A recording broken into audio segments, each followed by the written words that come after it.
ሰዎች ስላንተ ያላቸው ምልከታ ምንድነው? ትምህርትን አይተው ቁመትን አይተው ኤክስፒሪየንስን አይተው አሁን ያለበትን ሁኔታ አታልፈውም ብለው ሊሉ ይችላል። ግን 100% አንተ እነሱ በሚሉህ ነገር እግዚአብሔር ላይ ያለህን እምነት እንዳትጥል፣ እግዚአብሔር ላይ መደገፍን እንዳትተው። ትላንትና ድል የሰጠህ ከጠላት መንጋጋ ያዳነ ትላንትና የመራ እግዚአብሔር አምላክ ነው። ይሄን ሲዝን ያሳየ ለነገም ደግሞ መታመን ያለብህ ኢኮኖሚህን አይደለም፣ ዘሮችህን አይደለም፣ ዘመዶችህን አይደለም፣ እግዚአብሔርን መታመን። ለምንድነው እኛ ኢትዮጵያኖች በብዛት በቀንጭረን የምንቀረው ቢባል እኛ በጣም የምንቸገርበት ጉዳይ ቢኖር we are not loyal። ታማኝ አይደለንም ለቤተሰቦቻችን፣ ለጎረቤታችን፣ አብሮ ለሚሰራ ስታፍ፣ ለሚያቀን በተለያየ ጉዳይ ገንዘብ ወስደን በተለያየ ጉዳይ ሚስጥር ሰምተን ብቻ በተለያየ ጉዳይ ምናልባት እግዚአብሔር በእኛ ሕይወት ታማኝነት በምን ጉዳይ እንደሚፈልግ ባይታወቅም ግን ይላል በስጋ ለባሽ የሚታመን አይደለ? ስጋ ለባሽን መመኪያ ያደረጋል። በምድረ በዳ እንዳለ ቁጥቋጦ ይሆናል። ጨው በሞላበት ምድረ በዳ እንዳለ ከሰው በሌለበት ምድረ በዳ ይቀመጣል። መልካም ነገር በመጣ ጊዜ አያይም አለ። በእግዚአብሔር የሚታመን ግን መልካም ነገር በመጣ ጊዜ ያያል። ይገርማል። ብዙ ሰዎች ለፍተው መልካም ነገር ሊመጣ ሲል ቀድመው ይሞታሉ። በእግዚአብሔር የሚታመኑ ሰዎች ግን መልካም ነገር በመጣ ጊዜ ማየት ይሆንላቸዋል። እረፍት በመጣ ጊዜ ማረፍ ይሆንላቸዋል። ደስታ በመጣ ጊዜ ደስታ ይሆንላቸዋል። ዛሬ እኛ ነገራችንን ሰርቶት መንገዳችንን አቅንቶት ማምለክ መዘመር የሚከብደን ሰዎች ብዙዎች ነን። የጤናችን ተጠብቆ ሰላማችን ተጠብቆ ግራና ቀኝ ጎረቤት ሳይነካን በብዙ ክብር ውስጥ ሆነ። ዳዊት ግን የሚገርም ነው። እግዚአብሔር በመከራ ውስጥ ሆኖ በሰልፍ ውስጥ ሆኖ ያመሰግነዋል።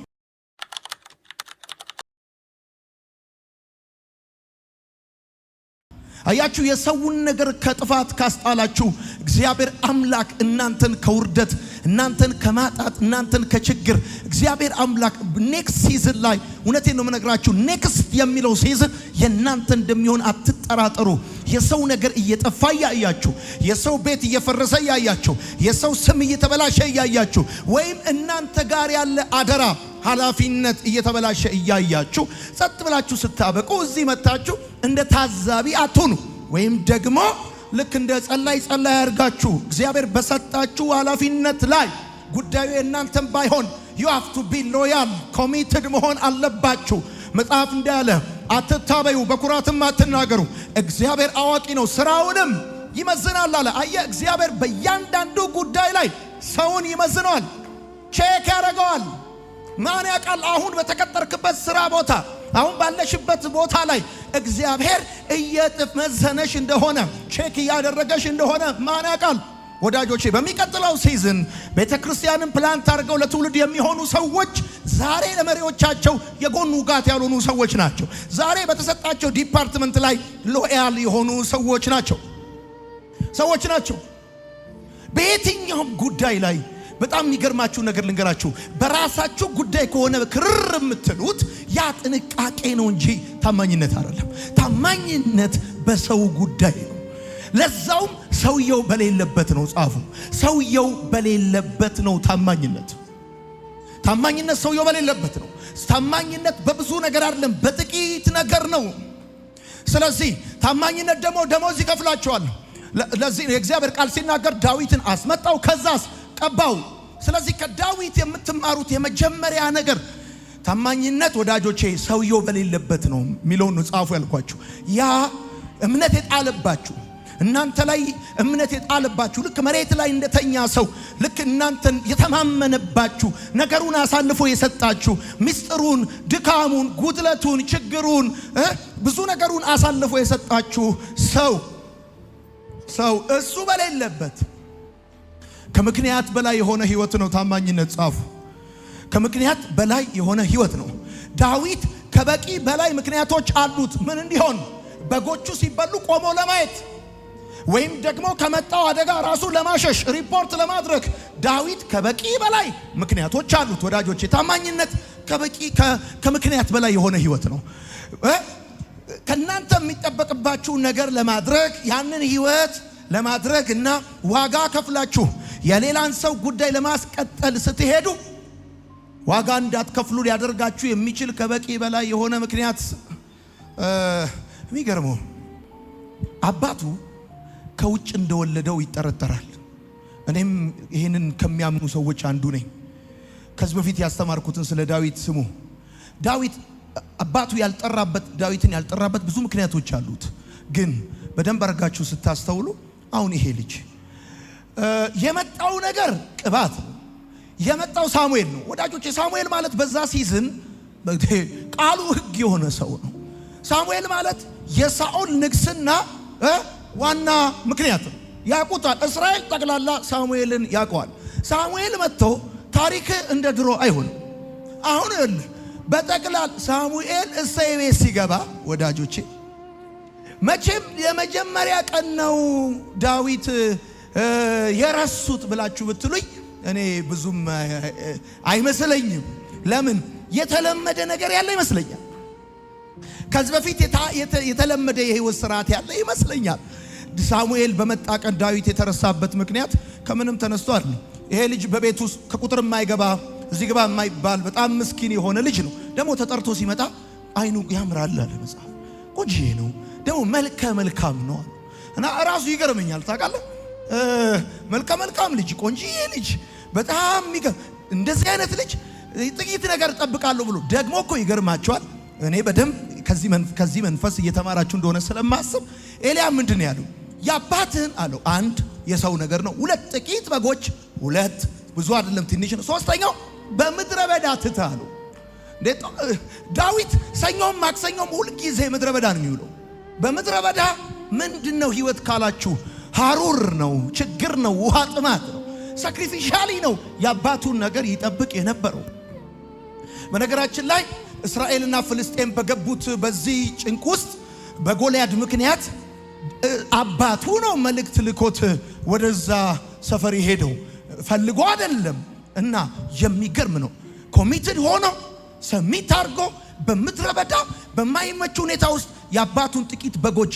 ለዚህ ነው እግዚአብሔር አየ ይሄ ልጅ ለአባቱ ጥቂት በጎች ሎያል ከሆነ እስራኤልን ይጠብቅ ዘንድ ያስገባና ያስወጣ ዘንድ እግዚአብሔር አምላክ ለሚበልጥ ነገር ሾመው። ለምንድነው እኛ ኢትዮጵያኖች በብዛት በቀንጭረን የምንቀረው ቢባል እኛ በጣም የምንቸገርበት ጉዳይ ቢኖር we are not loyal። ታማኝ አይደለንም ለቤተሰቦቻችን፣ ለጎረቤታችን፣ አብሮ ለሚሰራ ስታፍ፣ ለሚያቀን በተለያየ ጉዳይ ገንዘብ ወስደን በተለያየ ጉዳይ ሚስጥር ሰምተን ብቻ በተለያየ ጉዳይ ምናልባት እግዚአብሔር በእኛ ሕይወት ታማኝነት በምን ጉዳይ እንደሚፈልግ ባይታወቅም ግን ሎያል አይደለም። ስለዚህ የእግዚአብሔር ቅባት እንዴት አርጎ እኛ ላይ ይስራ፣ እንዴት አርጎ ፕሮሞት ያርገን፣ እንዴት አርጎ ወደፊት ይውሰደን፣ እንዴት አርጎ ይሹመን፣ እንዴት አርጎ ከትውልድ መካከል መዞ አውጥቶ አይከን ያድርገን ሲባል በጣም አስቸጋሪ የሆነ እንደሆነ አስባለሁ። ስለዚህ ወዳጆቼ ሰው ስለናንተ ምንም አይነት አመለካከት ይኑረው አይኑረው፣ ጉዳዩ እጃችሁ ላይ ያለው ትልቅ ይሁን ትንሽ፣ ያ ጉዳይ የናንተ አይሁን። እናንተ ግን በእጃችሁ ያለውን ነገር ከእግዚአብሔር እንደተቀበላችሁ ቆጥራችሁ በፍጹም ታማኝነት በጉዳዩ ላይ ከቆማችሁ ከኖራችሁ ኔክስት ሲዝን እግዚአብሔር አምላክ በጥቂቱ ነገር ለታመኑለት ሰዎች በታላቅ ነገር መሾም ይችልበታል። በማይመች ሁኔታ ውስጥ ነው ታማኝነት የምትጽፉ ሰዎች ከዳዊት ሕይወት የምትመለከቱት ታማኝነት በማይመች ሁኔታ ውስጥ ያለ ሕይወት ነው። ጉዳዩ ታማኝ ለመሆን ሁኔታው እንኳን አልፈቀደልኝም ልትል ትችላል። ግን ከሁኔታ በላይ በማይመች ሁኔታ ውስጥ ሆኖ ነው ዳዊት ሎያል የሆነው። ዛሬ ክርስቲያን ሰራተኞች እንዴት ነን? ክርስቲያን ሰራተኞች፣ ክርስቲያን የመንግስት ኃላፊዎች፣ ክርስቲያን አገልጋዮች፣ የዲፓርትመንት መሪዎች እንዴት ነን? ሰዎች ይሰጉናል ወይስ ያምኑናል? እኛ ጋር ያላቸው ትልቁ ንብረታቸው ትረስት ነው። ቆይ ሰዎች ሲጨንቃቸው አንተ ወደ አይምሯቸው ትመጣለህ ወይ? ተስፋ የመቁረጥ ስሜት ሲሰማቸው ሲያዝኑ አንተ ወደ አይምሯቸው ትመጣለህ ወይ? ካልመጣ አትጠራጠር፣ በሰላሙ ጊዜ ስጋታቸው ነህ። ሲያስቡ የሚፈሩ ከሆነ ያቁሃል። ስትዘለዝል ምላስና ሰንበር ዱለት አሮስቶ ድቢቶሎ ምናምን ስታረግ በደም ስትከተክት ሰው እንኳን በትዳሩ ችግር ሲገጥመው ሮጦ የሚሄደው ሎያል ነው ብሎ ለሚያምን ሰው ነው።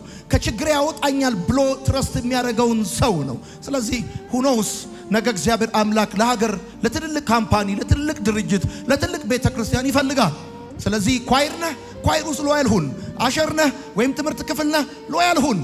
በታማኝነት ተመላለስ። ምክንያቱም በዚህ ዘመን ለመጋቢያቸው ሎያል የሚሆኑ ሰዎችን አንድም ፍርፋሪ ለቃሚ የጥቅም ተካፋይ የሚል ታፔል ላይ ለጥፉላቸዋል። ሁለትም ደግሞ ከሱ ጋር የሆነ ጉዳይ ስላላት ነው ይባላል። በእኛ ሀገር ጀግንነት፣ በእኛ ሀገር ጉብዝና፣ በእኛ ሀገር የጽድቅ አርበኝነት የሌላውን ቆብ መቅደድ ስለሆነ፣ የሌላውን ቆብ ቀዶ ማዋረድ ስለሆነ፣ ክብረ ቢስ ማድረግ ስለሆነ፣ መላጨት ስለሆነ ለዚህ ነው እንደ ትምህርት ቤት ጽድ የተከረከመ እኩል ቁመት ያለ እልፍ ያላለ አንድ አይነት ህይወት ምንኖር፣ አንድ አይነት ህይወት ምንኖር። የመጀመሪያው ከዳዊት ህይወት የምትማሩት ነገር ሎያል ሰው ነው።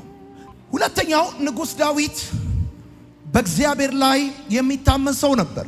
ስለዚህ ከዳዊት ህይወት የምታየው ነገር በእግዚአብሔር ላይ ታመን። አንተም እንደ ዳዊት በእግዚአብሔር ላይ ታመን። በየትኛውም ጊዜ በየትኛውም ቦታ ለሚገጥመው ሰልፍ ዳዊት በክንዱ አይታመንም፣ በትናንትና ድሉ አይታመንም፣ በእግዚአብሔር ይታመን ነበረ። ወዳጄ ነገ ከነጎዲያ በሚገጥምህ የትኛውም ሰልፍ እንዳትታወክ፣ የምትታመንበት የታመንክበት አምላክ ክንዱ ብርቱ ነው። አይዝልም፣ አይታክትም። ማስተዋሉ በማንም አይመረመርም። ልክ እንደ ዳዊት ወዳጆቼ ጎልያድን ስትመለከቱት፣ እንግዲህ ዳዊት ከጎልያድ ጋር የገጠመው የጎልያድን ሁኔታ ስትመለከቱ ቁመቱ 6 ክንድ ነው። ሰውየው ብረት ለባሽ ነው። ጋሻ ጦር የያዘ ነው። ከፊት ለፊቱ ጋሻ ጃግሬ ያለው ከፊት ለፊቱ የሚሄድ ሰው አለ። እሱ ብቻ አይደለም ወዳጆቼ። ሳኦል ለዳዊት ስለ ጎልያድ ሲነግረው እንደዚህ አለው። እሱ አለው ከልጅነቱ ጀምሮ ጦረኛ ነበር አለው። ምን ማለት ነው? አብሮ አደግነን እንደማለት። አንዳንድ ሰው እኮ አይንገር፣ የችግርህን ትልቅነት አይንገር። በችግር ማስትሬቱን የያዘ እኮ ነው የሚመስል። ከልጅነቱ ጀምሮ አሉ። የት ያውቀዋል? ከልጅነቱ ጀምሮ አሉ። እሱ ጦረኛ ነው። አንተስ ልጅ ነህ፣ ገና ብላቴና ነህ። በጣም የሚገርማችሁ ነገር ልንገራችሁ። ይኸውላችሁ ጎልያድ ልምድ አለው፣ ዳዊት ደግሞ ልምድ የለህም ነው። አንተ እሱ ባይዘው ዳዊት ይመስለኛል ፎር ዘ ፈርስት ታይም ይመስለኛል ከጠላት ሰራዊት ጋር ወታደር ጋር ሲገጥም፣ እሱ ከዚህ በፊት ከአንበሳ ከድብ ጋር። ስለዚህ ልምድ የለህም አሉ። ወዳጆቼ ልምድ ባይኖራችሁም ልምድ ባይኖራችሁም ስትታዩ በጣም ያነሳችሁ ብትመስሉም፣ እንደውም መጽሐፉ ሲናገር እንደዚህ ነው ብለው ሳኦልን አንተ አለው አንድ ፍሬ ልጅ ነህ። አንብቡት ቃሉን። አንተ አንድ ፍሬ ልጅ ነህ፣ በዛ ላይ ልምድ የለህም እና ከዛ ያለው ጉዳይ አንድ ነገር ነው። ቃል በቃል አትችልም። አንብቡት። አትችልም። ሰዎች ስላንተ ያላቸው ምልከታ ምንድን ነው? ትምህርትን አይተው፣ ቁመትን አይተው፣ ኤክስፒሪየንስን አይተው አሁን ያለበትን ሁኔታ አታልፈውም ብለው ሊሉ ይችላል። ግን 100% አንተ እነሱ በሚሉህ ነገር እግዚአብሔር ላይ ያለህን እምነት እንዳትጥል፣ እግዚአብሔር ላይ መደገፍን እንዳትተው። ትላንትና ድል የሰጠህ ከጠላት መንጋጋ ያዳነ ትላንትና የመራ እግዚአብሔር አምላክ ነው። ይሄን ሲዝን ያሳየ ለነገም ደግሞ መታመን ያለብህ ኢኮኖሚህን አይደለም፣ ዘሮችህን አይደለም፣ ዘመዶችህን አይደለም፣ እግዚአብሔርን መታመን። እግዚአብሔርን መታመን ድል ይሰጣል። የሚስማማ ሰው ካለ አሜን ይበለኝ። በደንብ ጩሁና አሜን ባሉ። አላውቅም ለስንቶቻችሁ እግዚአብሔር አምላክ መልስ እየሰጣችሁ እንደሆነ አላውቅም። በምን አይነት ሰልፍ ውስጥ እያለፋችሁ እንደሆነ አላውቅም። ምን አይነት ጥያቄ ቤታችሁ ላይ እንዳለ አላውቅም። ከምን ጋር እየተናነቃችሁ እየኖራችሁ እንደሆነ አላውቅም። እግዚአብሔር ግን እያላችሁ ያለው ነገር እንደዚህ ነው።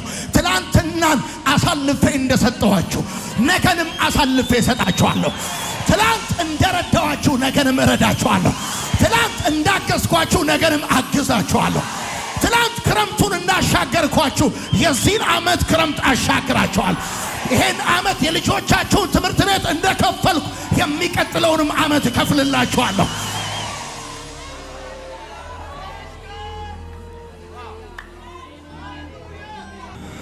የእግዚአብሔር ቃል ሲናገር በኤርምያስ መጽሐፍ ምዕራፍ 17 ቁጥር 5 ሲናገር እንደዚህ ይላል።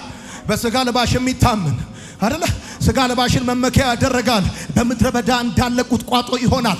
ጨው በሞላበት ምድረ በዳ እንዳለ ከሰው በሌለበት ምድረ በዳ ይቀመጣል። መልካም ነገር በመጣ ጊዜ አያይም አለ። በእግዚአብሔር የሚታመን ግን መልካም ነገር በመጣ ጊዜ ያያል። ይገርማል። ብዙ ሰዎች ለፍተው መልካም ነገር ሊመጣ ሲል ቀድመው ይሞታሉ። በእግዚአብሔር የሚታመኑ ሰዎች ግን መልካም ነገር በመጣ ጊዜ ማየት ይሆንላቸዋል። እረፍት በመጣ ጊዜ ማረፍ ይሆንላቸዋል። ደስታ በመጣ ጊዜ ደስታ ይሆንላቸዋል። ሄይ ከደስታችሁ በፊት፣ ከጉብኝታችሁ በፊት፣ ከረፍታችሁ በፊት፣ ከሰላማችሁ በፊት፣ ከክብራችሁ በፊት ቀድማችሁ አትሞቱም። ልክ ነው። የምትሰሩበት ታይም አለ፣ የምትሮጡበት ታይም አለ፣ የምትደክሙበት ታይም አለ። ደግሞ ሌላ ሲዝን አለ። የረፍት ሲዝን የሚባል አለ። እግዚአብሔር ያሳርፋችኋል። አሜን ይባላል። በእግዚአብሔር መታመን ጥቅም አለ። ገብቷል። አሁን ዳዊት በእግዚአብሔር የሚታመን አይነት ሰው ነበር። ዳዊት ቁመቱ ወይ ሰውነቱ ያኛው ጎልያድ ብረት ለበስ ነው፣ ልምድ አለው፣ የታወቀ ነው። ለዛም ከፍልስጤም ዋነኛ ጀግና ነው። የሚገርማችሁ ጎልያድ አንዴ የመታውን ሰው አይደግመውም።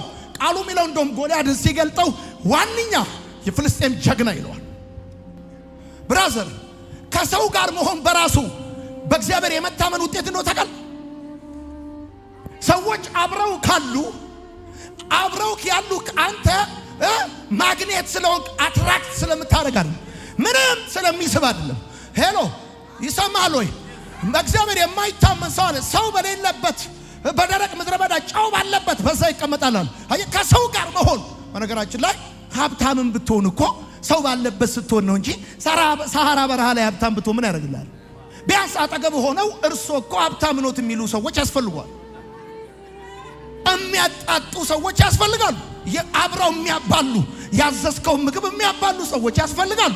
እስቲ ያዝ አንተ የሚያዝ ለኔ ማምጣ አብረው የሚያቋርጡ አየ ከሰው ጋር መሆን። ሄሎ የሚደውልልህ ሰው ማግኘት የእግዚአብሔር አብሮነት ውጤት ነው። ታውቃለህ? የሚደውልልህ ሄሎ ደህና ነህ ወይ አለ ወይ ድምፅህን ልስማ ብዬ ነው አላየሁም ሰሞኑ ከተባልክ አትጠራጠር። በቃ አንተ ጠዋቴ ፀሐይ ወጥቶ የሚገባው አምነሃል። እግዚአብሔርን ትረስት አድርገሃል። በእግዚአብሔር የመታመን ውጤት ሰው አብሮክ እንዲሆን ያደርጋል። ሰው አብሮክ እንዲሆን ያደርጋል። ሰው በሌለበት ምን ያደርግላል? ሰው በሌለበት ምንም ያደርግልህ። በእግዚአብሔር የሚታመን መታመኛውም እግዚአብሔር የሆነ ሰው ብሩክ ነው። ሉክ ብሩክ ነው። በእግዚአብሔር የሚታመን መታመኛው እግዚአብሔር የሆነ ሰው ብሩክ ነው።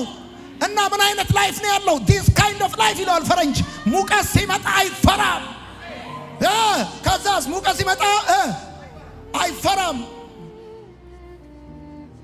ብሩክ ነው። በውሃ ዳር እንደተተከለ ስሩም በወንዝ ዳር እንደሰደደ ዛፍ ነው። ሙቀት ሲመጣ አይፈራም። ቅጠሉም ዘወትር እንደለመለመ ነው። በድርቅ ዘመን አይሰጋም። ፍሬ ማፍራቱን አያቋርጥም። ሎክ ኮንሲስተንሲ ያለው ፕሮዳክሽን አለው። ስራው ደይር ነው። ምርታማነቱ አይቋረጥም፣ አይቆራረጥም። ይገርማል። ሁል ጊዜ ለሱ የፍሬያማን የፕሮዳክሽን ሲዝን ነው። በደንብ አድርጋችሁ አሜን በሉ። አመድ ነስንሰው አይደለም የፈለጉትን ነስንሰው ቢንከባለሉ ፎቶ ቢዘቀዝቁ ቢደግሙ ቢያስደክሙ ሰውየውን ስታዩት እየለቀመ ነው ፍሬ የምታገኙት። ቢዚ ሆኖ ነው ፍሬ የምታገኙት። ይገር እኔ ዛሬ ባርካችኋለሁ። ሰዎች ከዚህ ቀን ጀምሮ ካዩአችሁ ፍሬ እየያዛችሁ ያዩአችኋል። የድካማችሁ ፍሬ እጃችሁ ይገባል። በጌታ በኢየሱስ እግዚአብሔር በፍሬያማነት ይባርካችኋል። ልባርካችሁ እንደዚሁ በማይቋረጥ በረከት እግዚአብሔር ይባርካችሁ።